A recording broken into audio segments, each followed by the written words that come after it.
국내 증시 추가 상승 기대와 조정 우려가 공존하고 있습니다. 지난주 금요일 코스피는 5거래일 만에 하락 마감했습니다.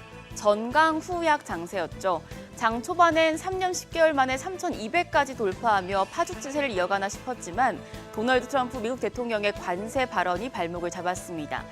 차익 실현 압력이 커지고 있는 만큼 이번 주는 변동성에 유의하시면서 종목별 옥석 가리기도 필요해 보입니다. 지난주 시장 복귀하면서 이번 주 투자 포인트 확인하시죠. 코스피는 3,200을 기록하고 이내 하락하면서 0.2% 약세로 장을 마쳤습니다. 반면 코스닥 2차 전지 섹터가 선방하며 0.4% 가까이 올랐습니다.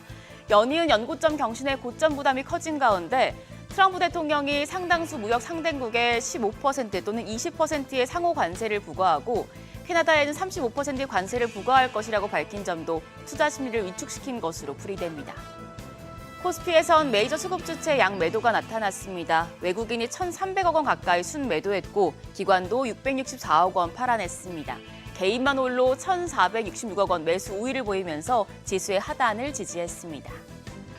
코스피와 달리 코스닥 시장에선 외국인과 기관 쌍끌이 매수세를 보였습니다. 외국인이 518억 원 순매수했고 기관도 145억 원 사자세였습니다. 개인만 홀로 600억 원 넘게 팔아냈습니다.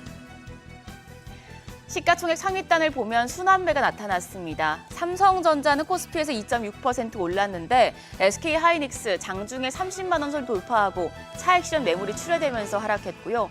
또 원전과 방산 등 최근 주도 업종에서 차익 실현 압력이 증가하면서 시총 10위권에서 이탈하는 모습이었습니다.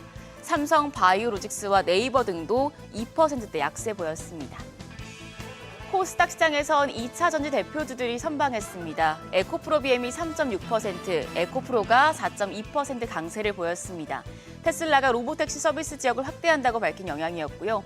그 외에 HLB와 리노공업 등이 상승했지만 알테오젠과 리가켄바이오, 펩트로 등 헬스케어 대표주들이 일제히 하락했습니다. 환율은 올랐습니다. 정규장 마감 시간 달러 기준 5원 40전 상승한 1,375원 40전의 거래를 마쳤습니다. 미국의 상호관세 이슈가 다시 불거진 영향이었습니다.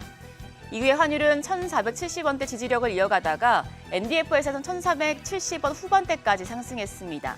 트럼프 미국 대통령이 유럽연합과 멕시코에 다음 달 1일부터 30%의 상호관세를 부과하겠다고 밝히자 환율 NDF에서 12일 6시 기준 1,378원을 기록했습니다. 오늘 외환시장 상승 출발할 가능성이 높겠습니다. 시장에 다시 관세 이슈가 미치는 영향력이 커진 가운데 코스피 단기 고점을 기록했다는 분석들이 나오고 있습니다. 일정도 체크하시면서 변동성 확대 가능성 염두에 두셔야겠는데요. 우선 이번 주 화요일에 중국의 2분기 GDP와 미국의 6월 CPI, 그리고 수요일에 미국의 6월 PPI가 발표되고요. 이어지는 연준의 베이지북과 미국의 6월 소매 판매까지 미국과 중국의 실물 지표 등 확인하셔야겠습니다. 그리고 업종별로는 반도체와 은행, 증권 섹터 체크하셔야겠는데요. 오는 16일에 중국에서 국제 공급 박람회가 열리는데 이 자리에 엔비디아 젠시장 CEO가 참석해 연설을 할 것으로 알려집니다. 어떤 이야기 내놓을지 주목되고 있습니다. 그리고 현지 시간 15일부터 JP모건과 시티그룹, 블랙록, 현지 시간 16일에는 모건 스탠리와 골드만삭스, 뱅크 오브 아메리카 등 미국의 은행 증권주들이 실적을 발표합니다. 국내 증권 섹터에도 영향을 주겠습니다. 우리나라에서도 금요일에 현대건설과 포스코퓨처엠이 실적을 공개하니 이 부분도 확인하시죠. 한편 전 거래 시간의 거래에서는 비트코인 관련주들이 강했습니다. 비트코인 오늘까지도 신고가 돌파를 이어가고 있습니다. 가상자산 주간을 맞아서 비트코인 가격이 오늘 처음으로 11만 9천 달러 선을 돌파하는 것으로 나타났는데요. 오늘도 관련주들의 호재가 되겠습니다. 더불어서 전 거래일에는 STO 관련주들도 상승했으니 참고하시죠.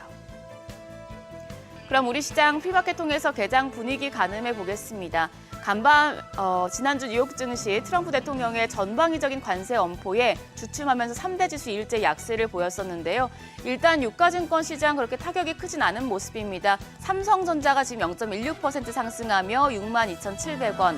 시총 5위단에서는 SK하이닉스만 조정받고 있습니다. 0.17% 내림세로 현재 거래가 29만 4천 원입니다. LG에너지솔루션이 0.78% 오름세로 32만 4천 원. 삼성 바이오로직스가 0.38% 반등세 보여주고 있고요. KB금융 강보합권으로 집계됩니다. 이어서 코스닥 시총 5위단까지도 보시면 코스닥은 1위부터 5위까지 모두 상승합니다. 알테오젠이 1.25% 반등하며 거래가 44만 4,500원으로 집계되고요. 에코프로빔이 강세 이어갑니다. 2%대 오름세로 10만 7,300원. HLB가 3.71% 오름세 기록하고 있습니다. 거래가 5만 3,000원이고요. 에코프로 역시도 2%가량 올라갑니다. 거래가 4만 8,100원. 파마리서치가 0.53% 강세로 56만 4천원으로 거래가 집계되고 있습니다. 우리 시장 관세 압박 속에 이번 주 첫 거래일 문을 엽니다. 단기적으로 고점을 기록한 만큼 차익실현 매물 출회가 이어질 수 있다는 이야기가 나오고 있습니다. 다만 JP모건 등에선 코스피 단기 조정이 오면 오히려 매수 기회라는 분석도 있는데요. 어떤 식으로 포트폴리오 짜면 좋을지 머니쇼와 함께 오늘장 개장 준비하시죠. 지금까지 어제장 오늘장이었습니다.